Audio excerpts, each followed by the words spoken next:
अनंत कोटि ब्रह्मांड नायक राजाधिराज सच्चिदानंद सद्गुरु श्री ब्रह्म चैतन्य महाराज की जय।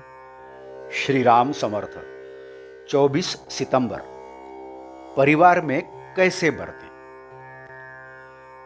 देह धारण करने पर हमारा जिससे जो कर्तव्य है वह ठीक ठीक करें। घर में अत्यंत संतोष हो। लड़के बड़े बूढ़ों के दोष न देखें। पिता जैसे शीलवान हो वैसे ही लड़कों को होना चाहिए, तब कुल कीर्ति बढ़ती है। बुजुर्गों को अवकाश ग्रहण करने के बाद मन से भगवान के होकर रहना चाहिए।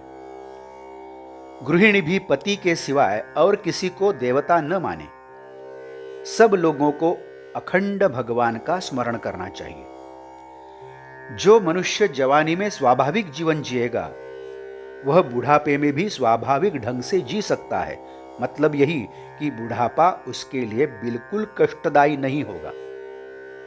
हम अस्वाभाविक रीति से यानी आसक्ति का जीवन जिए होते हैं, इसीलिए बुढ़ापे में कर्तृत्व कम हो जाता है, लेकिन आसक्ति बनी रहती है और वह बहुत पीड़ादायक होती है।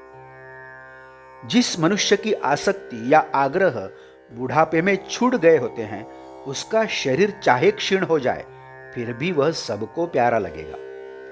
सबके मन में उसके बारे में आकर्षण बना रहेगा।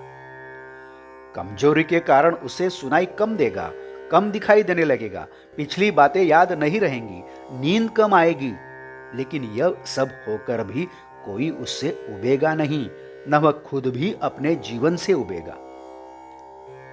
अतः बुढ़ापे में हमारा मैं का रूप बिल्कुल गल जाना चाहिए। लेकिन मैं कहता हूं ना, बुढ़ापे में भी यह जो अहंकार की वृत्ति होती है, इसे मिटा दें तो फिर दुख बचेगा ही नहीं। गृहस्थी में बरतते समय अंतर्मुख होकर स्वयं में कौन से दोष हैं वे ढूंढने चाहिए और उन्हें मिटाने का प्रयत्न करना चाहिए। मनुष्य के जीवन में 16 से 25 वर्ष तक की उम्र का समय ऐसा होता है जब मनुष्य की बुद्धि बढ़ती रहती है। उसकी वृद्धि उचित रीति से हो, इसीलिए बंधनों की अत्यंत आवश्यकता होती है। बंधनों में सबसे उत्तम बंधन माता पिता के अनुसार चलना होता है, क्योंकि हमारे हित के सिवाय उनके मन में दूसरा कोई उद्देश्य ही नहीं होता। संसार में सभी बातें हम अपने अनुभव से सीखें, यह कैसे संभव है। अतः माता पिता के अनुभवों का लाभ हमें जरूर उठाना चाहिए।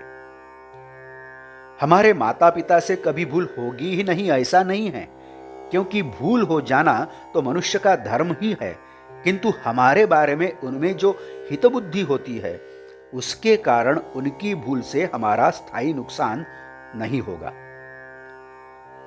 कौन सा समय किसके भाग्य से आता है यह कहा नहीं जा सकता, अतः हमें कभी दुखी नहीं होना चाहिए।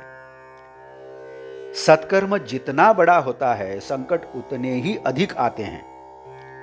भगवान का अनुसंधान सबसे बड़ा सत्कर्म है।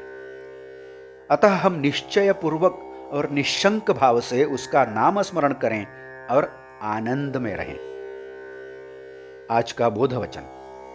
हम अपने अवगुणों को ढूंढें और उनका त्याग करें, पश्चात गुण स्वीकृत करें। जानकी जीवन स्मरण जय जय राम। नमस्कार। यदि आप इस चैनल के लिए नए हैं तो कृपया सब्सक्राइब करिए। यदि आपने इस चैनल को अभी तक सब्सक्राइब नहीं किया है तो आप भी सब्सक्राइब करिए। इस चैनल को लाइक करिए, शेयर करिए, कमेंट्स दें। बेल आइकन दबाना मत भूलिए। धन्यवाद।